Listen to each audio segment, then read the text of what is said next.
Hello everyone and welcome back to my channel campus Darshan. आज की special video में हम लोग बात करने वाले हैं कि ड्यू में एडमिशन के लिए आपको मिनिमम कितनी परसेंटेज की रिक्वायरमेंट है। दूसरी और सबसे बड़ी क्वेरी, क्या इस बार अगर मेरिट बेसिस पे एडमिशन होता है तो क्या कट ऑफ इंक्रीज़ होने वाली है, एंड बेस्ट फोर कैसे निकालें, इन सब के बारे में। मतलब एक तरह से आपकी जितनी भी परसेंटेज और कट ऑफ से रिलेटेड क्वेरीज़ हैं वो इस वीडियो को अगर आप एंड तक देखते हो तो वो कम्प्लीटली सॉर्ट आउट हो जाएंगी एंड आपको किसी और से पूछने की ज़रूरत नहीं पड़ेगी इन क्वेरीज़ के बारे में। तो इस वीडियो को एंड तक देखना बिल्कुल मत भूलना। तो सबसे पहले अगर सबसे बड़ी बात करी जाए तो होपफुली इस बार 2021 के ड्यू के एडमिशन जो हैं वो स्टार्ट हो जाएंगे 15 जुलाई से मोस्ट प्रोबेबली। अभी तक यही अपडेट है, अगर आगे कोई अपडेट आती है तो वो मैं इसी चैनल पे आपको बता दूँगी। वीडियो को स्टार्ट करने से पहले अगर आप इस चैनल पे नए आए हैं तो अभी इसे फटाफट से सब्सक्राइब कर दो, क्योंकि इस चैनल से ना आपको बस ड्यू की अपडेट मिलने वाली है बल्कि आपकी एडमिशन्स में एंड पढ़ाई में काफ़ी ज़्यादा हेल्प होने वाली है। तो जी चलिए शुरू करते हैं। सबसे पहले ड्यू के कितनी परसेंटेज की रिक्वायरमेंट है उसके बारे में बाद में बात करेंगे। पहले इस बारे में बात कर लेते हैं कि क्या कट ऑफ बढ़ने वाली है। तो जैसे कि मैंने एक और वीडियो में बनाया था बट शायद वो आप तक ना पहुंची हो, ज़्यादा लोगों ने ना देखी हो, तो इस वीडियो में भी मैं बता देती हूँ क्योंकि वो बहुत बच्चों की क्वेरी है। कट ऑफ जो है वो रिज़ल्ट के ऊपर डिपेंड करती है। जैसे पिछली बार अगर बात करी जाए तो एक एग्ज़ाम नहीं हुआ था जिसकी वजह से सीबीएसई का रिज़ल्ट काफ़ी अच्छा गया था, तो हमारी ड्यू की कट ऑफ भी काफ़ी अच्छी गई थी। तो अगर इस बार जैसे सीबीएसई या दूसरे बोर्ड स्कीम निकालेंगे अपनी अपनी, जैसे वो रिज़ल्ट निकालेंगे, अगर आपका रिज़ल्ट अच्छा जाता है क्लास 12 का तो कट ऑफ भी अच्छी जाएंगी, बढ़ेंगी। बट अगर रिज़ल्ट नॉर्मल जाता है या फिर हर बार से कम होता है तो ड्यू के कट ऑफ भी कम होंगी। तो ये दोनों प्रोपोर्शनल हैं, आप लोग समझ गए तो बिल्कुल भी डरने की बात नहीं है। जिस हिसाब से रिज़ल्ट होगा उसी हिसाब से कट ऑफ होंगी। अब बात कर लेते हैं मिनिमम परसेंटेज कितनी रिक्वायर्ड है। सबसे पहले एक बहुत बड़ा मिथ मैं दूर कर देती हूँ, ड्यू को फ़र्क नहीं पड़ता कि आपके क्लास 12th में कितनी परसेंटेज है। जी हाँ, आपको अब ऐसा लग रहा होगा कि मैं क्या बोल रही हूँ, बट ड्यू को फ़र्क नहीं पड़ता, बस एक मिनिमम एलिजिबिलिटी क्राइटेरिया है, वो आप पास होने चाहिए। ड्यू आपकी क्लास 12 की परसेंटेज नहीं देखता। ड्यू कुछ कोर्सेज़ में बेस्ट 4 देखता है और कुछ कोर्सेज़ में बेस्ट 3 देखता है। अब आपको ये देखना है कि आप किस कोर्स में एडमिशन लेना चाहते हो, तो उसके अकॉर्डिंग आपको देखना है कि आपको आपके बेस्ट 4 के मार्क्स कैलकुलेट करने हैं या फिर बेस्ट 3 के मार्क्स कैलकुलेट करने हैं, क्योंकि ये मार्क्स मैटर करते हैं। आपकी क्लास 12 की परसेंटेज इतनी मैटर नहीं करती, वो बस आपके मिनिमम एलिजिबिलिटी क्राइटेरिया को मीट करनी चाहिए इन दिल्ली यूनिवर्सिटी। अब ये बेस्ट 4 और बेस्ट 3 की अगर मैं बात करूं तो हाँ, लास्ट ईयर एलएसआर की और कुछ कॉलेजेस के कट ऑफ 100%, 98%, 99% जाती हैं, हर साल जाती है। और कुछ कोर्स की में आपको एडमिशन 60% पे भी मिल जाएगा, 70% पे भी मिल जाएगा। बिल्कुल भी कोई गलत बात नहीं है। तो ऐसा कुछ नहीं है कि मिनिमम कितनी परसेंटेज चाहिए ड्यू में एडमिशन के लिए। ये चीज़ डिपेंड करती है कि आपको कौन सा कोर्स करना है एंड आपके कौन सी कैटेगरी है। क्योंकि जैसे रिजर्वेशन है तो जनरल के लिए कट ऑफ हाई जाती है, उसके बाद जैसे जैसे आपकी कैटेगरी है उसके अकॉर्डिंग कट ऑफ जो है वो थोड़ी सी कम होती चली जाती है। अगर मैं बीए ऑनर्स जर्नलिज्म की बात करूं तो अगर आप जनरल कैटेगरी के स्टूडेंट हो तो आपको 90% चाहिए ही चाहिए, ठीक है। बट आपका हिंदी पत्रकारिता जो कि बस हिंदी में वही कोर्स है सेम, उसमें आपका एडमिशन 70 से 80% के बीच में हो जाएगा। तो अगर आपको ड्यू से जर्नलिज्म करना है तो आपका 70 से 80 में भी एडमिशन हो जाएगा और 90 भी आपको चाहिए, तो वो आपके कोर्स के ऊपर डिपेंड करता है। तो अब आपको कैसे पता चले कि आपको कितनी परसेंटेज की रिक्वायरमेंट है अगर आपको ड्यू में एडमिशन चाहिए, तो इसके लिए आप लास्ट 3 से 4 ईयर के कट ऑफ्स को चेक करोगे। जी हाँ, हर साल दिल्ली यूनिवर्सिटी की कट ऑफ हाँ इंक्रीज़ हो चाहे डिक्रीज़ हो, बट जो कट ऑफ आती है उसमें ज़्यादा चेंज नहीं आता। या तो 1% बढ़ सकती है या 1% घट सकती है, उससे ज़्यादा चेंज नहीं आता।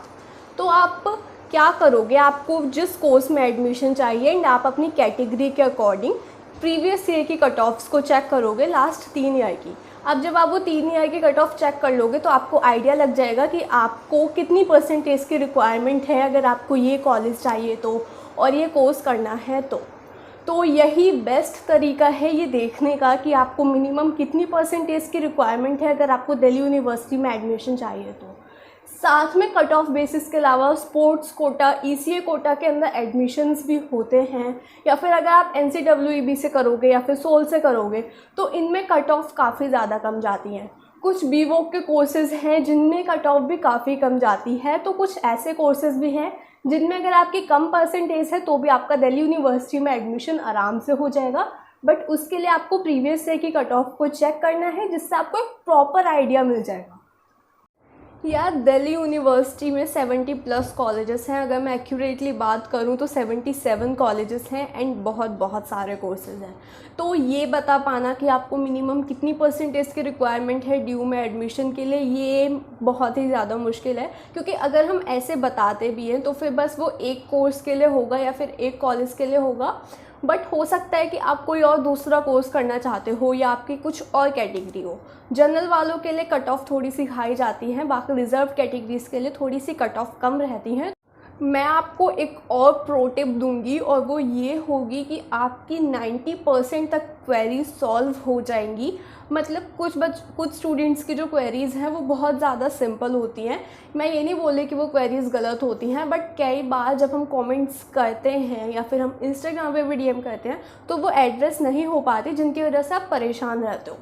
तो आपकी 90% तक ये सिंपल क्वेरीज सॉल्व हो सकती हैं अगर आप दिल्ली यूनिवर्सिटी की एडमिशन बुलेटिन पढ़ो तो। 2021 की तो अभी आउट नहीं हुई है, I know, but DU admission bulletin 2020 मैं उसकी लिंक डिस्क्रिप्शन बॉक्स में डाल दूँगी। आपको क्या काम करना है, आप जिस कोर्स के लिए अप्लाई करने की सोच रहे हो और एक बार आप उसे पूरा go through the whole bulletin, तो जब आप देखोगे कि आपको आपके ये जो कोर्स है, जैसे आप BCom में एडमिशन लेना चाह रहे हो तो कौन कौन से सब्जेक्ट्स हैं जिनके मार्क्स आपको आपके बेस्ट 4 में ऐड करने हैं, या फिर अगर आप BSc में एडमिशन ले रहे हो तो कौन कौन सी बातों का ध्यान रखना है, तो आपकी बहुत सारी क्वेरीज जो हैं वो DU की एडमिशन बुलेटिन को पढ़ के ही सॉल्व हो जाएंगी। सो या that's it for today's video. Hopefully आपको कट ऑफ का ये थोड़ा सा मामला समझ में आया होगा। अगर मैं बात करूं साथ में मैं एक और चीज़ बता देती हूं, दिल्ली यूनिवर्सिटी की कट ऑफ कैसे रिलीज़ होती हैं। तो होता क्या है कि कॉलेज अपनी अपनी कट ऑफ, जैसे एक डेट है कि कल कट ऑफ रिलीज़ होने वाली है, तो आज से ये शोर शराबा मचना शुरू हो जाएगा कि गार्गी की कट ऑफ निकल गई, LSI की कट ऑफ निकल गई, क्योंकि जैसे अलग अलग कॉलेज निकालते हैं तो वो न्यूज़ आर्टिकल्स में आनी शुरू हो जाती है ऑनलाइन वेब पोर्टल पे। बट वो आपको फिर कल जैसे डेट है तो कल आपको प्रॉपर मिल जाएंगी। आर्ट्स एंड कॉमर्स की एक PDF मिल जाएगी जिसमें आपको हर एक कैटेगरी के नीचे परसेंटेज, साथ में कोर्स एंड कॉलेज, तो आपको पता चल जाएगा कि आपका किस कोर्स में एंड किस कॉलेज में एडमिशन हो सकता है, तो आप उसके अकॉर्डिंग एडमिशन ले सकते हैं। कुछ और जो कॉमन डाउट्स हैं, जो कुछ कॉमन मिथ्स हैं, मैं उसे सॉल्व कर देती हूँ। वो ये है कि first come first serve basis पे एडमिशन नहीं होता। अगर आपका एडमिशन उस कट ऑफ के अंदर आ रहा है, जैसे फर्स्ट कट ऑफ आई किसी भी कॉलेज की 94% एंड मेरे है 95%, तो मेरा उस कॉलेज में एडमिशन हो रहा है बहुत आराम से। तो बट अगर 2 दिन का आप सपोज करो कि आपको टाइम मिला है, तो ज़रूरी नहीं है कि मैं पहले दिन ही भागते भागते सब कुछ हड़बड़ी में अप्लाई करूँगी। अगर मैं दूसरे दिन भी, मतलब बस पोर्टल बंद होने से पहले भी मैं अप्लाई करती हूँ, तो भी मुझे एडमिशन मिलेगा, चाहे कितने भी बच्चों ने अप्लाई किया हो, क्योंकि कट ऑफ निकली है, मैं डिज़र्व करती हूँ। दूसरी इम्पॉर्टेंट बात जो कि स्टूडेंट्स को पता नहीं होती, स्टार्टिंग में आगे चल के पता चलती है, वो ये है कि जैसे मैंने फर्स्ट कट ऑफ में किसी एक कॉलेज में एडमिशन ले लिया, अब सेकंड कट ऑफ में मेरा नंबर आ रहा है किसी B कॉलेज में, मेरी कट ऑफ आ रही है किसी B कॉलेज में, और ये B कॉलेज में मैं एडमिशन लेना चाह रही हूँ क्योंकि वो A से बेटर है ऑब्वियसली, जब उसके कट ऑफ अब आई है। तो अगर मैं बात करूं तो मैं A से अपना एडमिशन विड्रॉ करा के B कॉलेज के लिए अप्लाई कर सकती हूं। जी हाँ, सेकंड कट ऑफ में, बट वो 1000 रुपीज़ कैंसिलेशन चार्ज लगता है। इस बार क्या पता वो बढ़ जाए, जो भी होगा वो मैं आपको बता दूंगी। तो ऐसे एडमिशन विड्रॉ भी हो जाते हैं। तो मोस्टली स्टूडेंट्स क्या करते हैं, मोस्टली स्टूडेंट्स किसी ना किसी कॉलेज में फ़र्स्ट कट ऑफ के अंदर एडमिशन ले लेते हैं, ताकि उनके पास एक सीट रिज़र्व रहे कि अगर उनका आगे चल के कट ऑफ में किसी अच्छे कॉलेज में एडमिशन नहीं होता तो उनके पास एक ऑप्शन तो रहेगा ही रहेगा। तो मैंने आपको ये एडमिशन विड्रॉल के बारे में बता दिया, बेस्ट 3 बेस्ट 4 के बारे में बता दिया, ड्यूब के एडमिशन बुलेटिन के बारे में बता दिया, कैसे जाने कि मिनिमम कितनी परसेंटेज चाहिए आपको उसके बारे में बता दिया। एंड आई थिंक इस वीडियो के लिए इतना काफ़ी है। अगर आपकी कोई और भी क्वेरी है तो मुझे कमेंट सेक्शन में ज़रूर बताइए। एंड इस चैनल को सब्सक्राइब करना बिल्कुल मत भूलना एंड इसे अपने दोस्तों के साथ शेयर करना बिल्कुल मत भूलना। Thank you.